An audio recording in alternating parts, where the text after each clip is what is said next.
Hypopharynx. Hypopharynx has three parts. Two pyriforms, one postcricoid and one posterior pharyngeal wall. Most common tumor of hypopharynx is in female is postcricoid tumor. Pre-malignant condition for this tumor is Plummer-Vinson syndrome. Iron deficiency anemia syndrome means it is combination of symptoms. There will be iron deficiency anemia, there will be glossitis, and there will be dysphagia.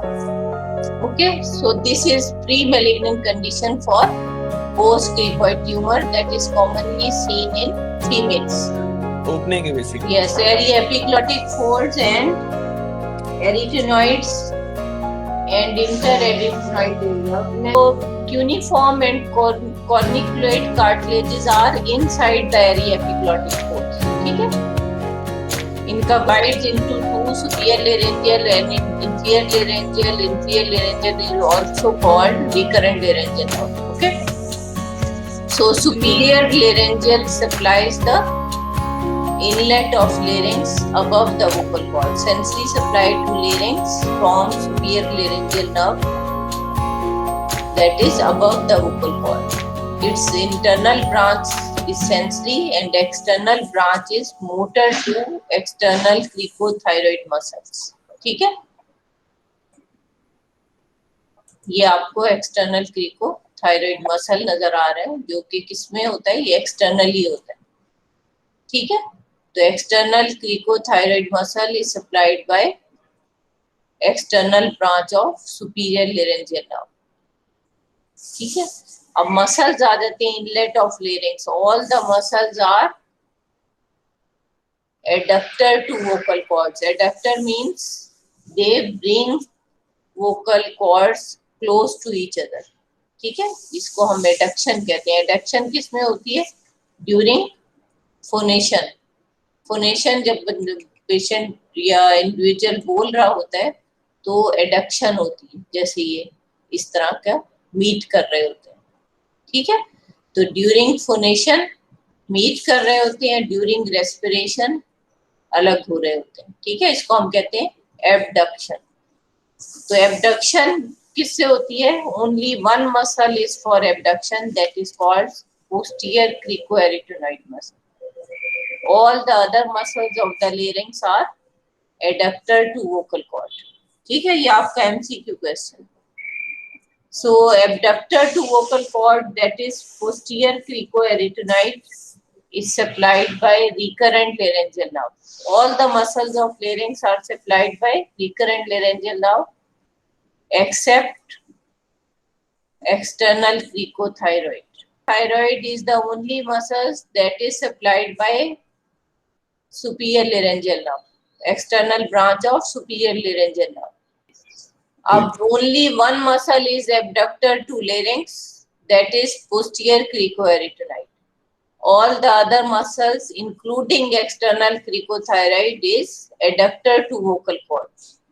ठीक है, so abductor to vocal cord, that is posterior cricoarytenoid, that is supplied by recurrent laryngeal nerve. So if there will paralysis of recurrent laryngeal nerve, all the muscles will be paralyzed except external cricothyroid. क्या है? It gives tension to vocal cord and also slight adduction to vocal cord. ठीक है, अब अगर सारे muscles paralyse हो रहे हैं, सिर्फ ये मसल रह जाएगा, तो इसका ये क्या करेगा? अनओपोज्ड एडक्शन कर देगा. अनओपोज्ड एडक्शन करेगा. ठीक है, अगर सारे रिकरेंट लेरेंजियल नर्व पैरालाइज हो रही है तो सारे मसल्स पैरालाइज हो रहे हैं. ठीक है, जैसे इस फिगर में आपको नजर आ रहा है. नजर आ रही है? ये मेरा कर्सर नजर आ रहा है? जी मैम. तो इसमें क्या है? यूनिलैटरल, अगर आपने एक पैरालाइज हो गई है तो एक कॉर्ड मूव कर रही है और एक कॉर्ड जो है वो पैरामीडियन पोजीशन में आ गई, जैसे ये वाली. क्यों? क्योंकि due to unopposed action of external cricothyroid muscle, ये कंट्रैक्ट करेगा, ये पैरामीडियन पोजीशन में आ जाएगी। दूसरी कॉर्ड ठीक है, वो लेटरल भी जाएगी, मीडियल भी जाएगी। इसी तरह एरिटेनॉइड्स जो हैं वो ग्लाइड करती हैं क्रिकॉइड के ऊपर। जब ये वोकल कॉर्ड लेटरली जाता है, ये भी ऊपर उस पे क्रिकॉइड एक रिंग है ना, इसके ऊपर ये स्लाइड करके ये लेटरली जाती हैं, फिर उसी के ऊपर स्लाइड करके ये मीडियली आती है। ठीक है, तो anterior part is formed by membrane and posterior part is formed by vocal process of arytenoid। So vocal cord का हम एंटीरियर पार्ट मेम्ब्रेनस होता है, जो कि मेम्ब्रेन बनती है। मेम्ब्रेन कौन सी होती है? दो मेम्ब्रेन्स होती हैं। एक मेम्ब्रेन हमने कौन सी बताई थी? Cricothyroid membrane. एक हमने पढ़ी थी थायरोहाइड मेम्ब्रेन। ठीक है, thyrohyoid membrane superiorly is attached to hyoid bone and inferiorly it is attached to thyroid, but it goes internally। यहाँ से सिर्फ यही अटैच नहीं होगी, ये नीचे जाएगी और इसके पूरी मीडियल सरफेस पे अटैच होगी, और इसका लोअर मार्जिन क्या बनाएगा? False vocal cord. तो थायराइड मेम्ब्रेन क्रिकॉइड पे अटैच है, फिर ये थायराइड पे जाएगी, इसके लोअर मार्जिन पे अटैच होगी और इसके मीडियली जाएगी, इंटरनली जाएगी, और फिर इसका फ्री मार्जिन क्या बनाएगा? Vocal cord.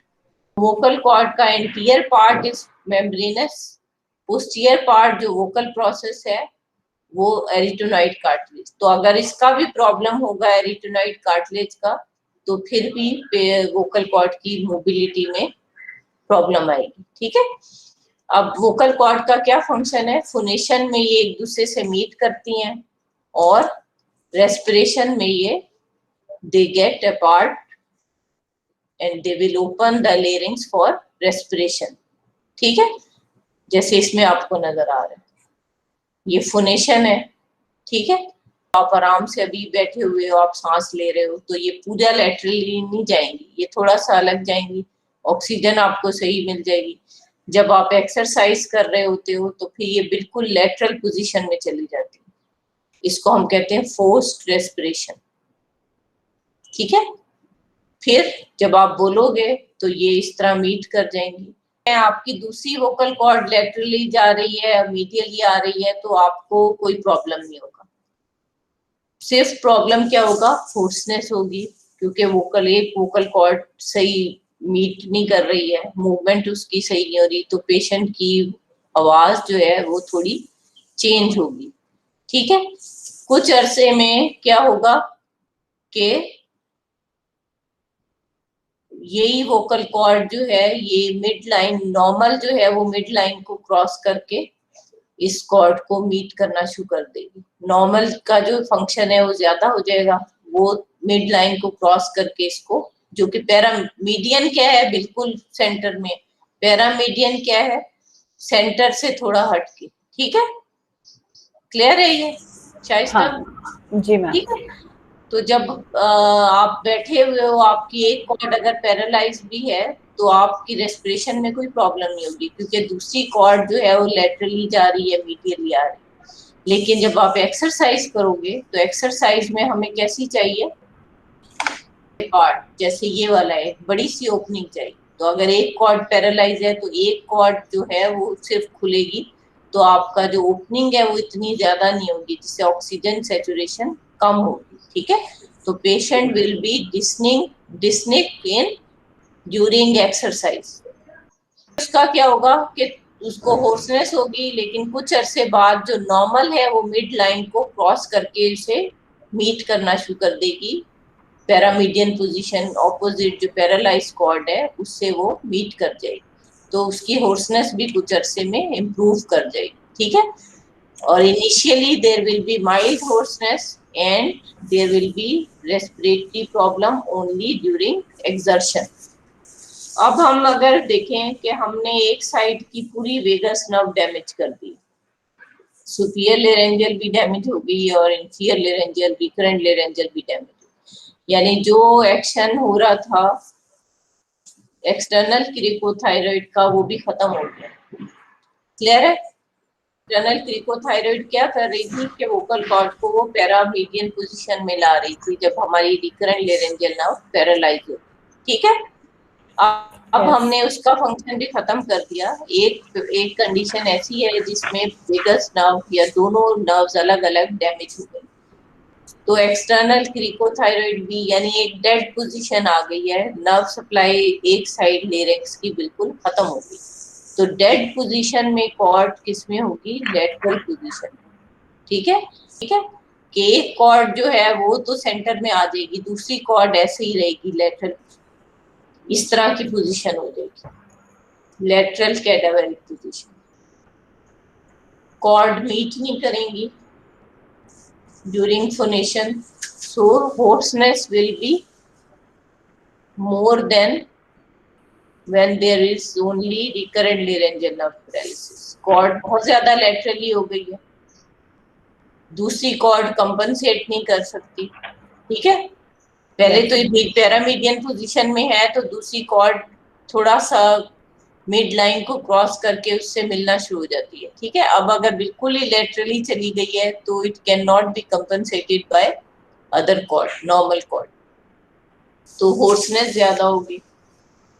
रेस्पिरेशन में कोई, अब ये कॉर्ड जो है फोनेशन में इधर आएगी, कंपनसेट भी करेगी तो थोड़ी सी उधर जाएगी, लेकिन इस कॉर्ड से नहीं मिल सकेगी, तो इसको ज्यादा प्रॉब्लम किस में होगा? फोनेशन में प्रॉब्लम।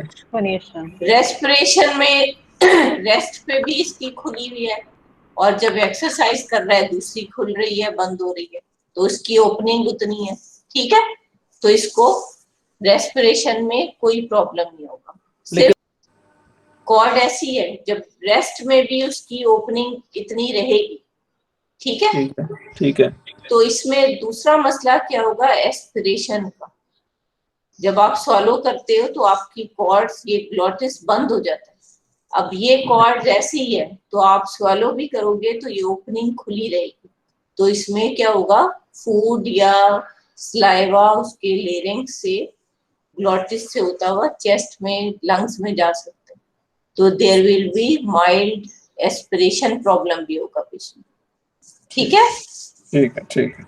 ये हम डिस्कस कर रहे हैं what will be the symptoms if one cord is paralysed, if recurrent laryngeal nerve is paralysed, क्योंकि आपने ये हिस्ट्री से कंफर्म करना है ना कि पेशेंट को क्या प्रॉब्लम, हिस्ट्री के बाद आपने एग्जामिनेशन करना, तो पेशेंट को क्या प्रॉब्लम्स होनी है हमने ये डिस्कस करनी है। वी आर आज मैं इसको दोनों साइड की रिकरेंट लेरेंजियल, ये मैं आपको सिचुएशन बताई हो रही है इंफियर भी, तो उसकी सेंसिटिविटी भी, सेंसेशन भी खत्म हो गई। दोनों तरफ की सुपीरियर लेरेंजियल इंटैक्ट है और दोनों तरफ की रिकरेंट लेरेंजियल नर्व डैमेज होगी, ठीक है। तो कॉर्ड किस में होंगी? Cord will be in paramedian position, ये पोजीशन। तो रेस्पिरेशन एट रेस्ट होगा, एक्सरसाइज तो कर ही नहीं सकेगा, respiration at rest, that is surgical emergency. ये ज्यादातर किसमें होता है? थायराइड सर्जरी में। आपने दोनों रिकरेंट डैमेज कर दी तो patient will be in severe dyspnoea, आपको क्या करना पड़ेगा? उसकी इमीडिएट ट्रिक्योस्टमी करनी पड़ेगी। दोनों साइड की वेगस वो किस में होती है? गिलियन बार सिंड्रोम, जिसमें सारी नर्व्स डैमेज हो रही हैं, गिलियन बार सिंड्रोम, दोनों वेगस पैरालाइज हो गई। अब दोनों कॉर्ड्स किस पोजीशन में हो जाएंगी? इस पोजीशन, लेटरल पोजीशन, ठीक है। ना इस तरह होंगी ना इस तरह, बस इस तरह चली जाएगी, नॉर्मल होगी, खुली है, ठीक है। तो उससे क्या एस्पिरेशन का प्रॉब्लम होगा। तो इसमें हम क्या करते हैं? इसमें भी लेरेंजेक्टमी, या तो हमें कोई ट्यूब डालनी होती है जो कि कफ उसका इन्फ्लेट कर दे कि पेशेंट जो है वो एस्पिरेट ना कर सके, ठीक है। या फिर जो सर्जिकल प्रोसीजर्स हैं वो हम उसके अकॉर्डिंगली हम ट्रीट करते हैं।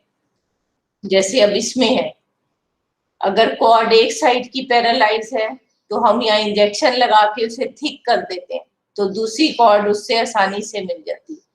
ये यूनिलैटरल रिकरेंट लेरेंजियल नर्व, ठीक है।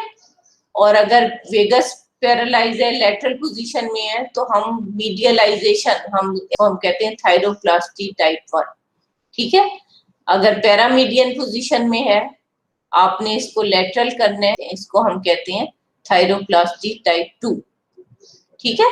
तो ये डिफरेंट, और अगर पूरी नर्व्स पैरालाइज है, लेटरल उसमें है, तो आपको दोनों साइड का मीडियलाइजेशन करनी पड़ती है।